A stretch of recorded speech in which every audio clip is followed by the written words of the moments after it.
Hi, Virgil here, Energy Savings Construction. We're out here putting dual pane windows here in the house in Fair Oaks. Now is the season, it's very hot out.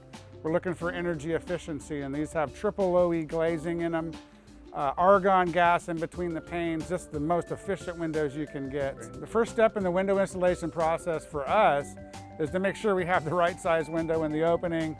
So now we're going to go ahead and put a bead of sealant on the top and the sides of this window. So the first piece of paper goes on the bottom, it's the building paper, Flash. So now we need to put the caulking on the window.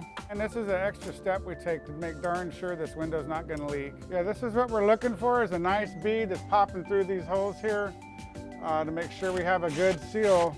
So there you are, done and done. Doesn't get much nicer than this. Yeah, so thanks for hanging out with us today.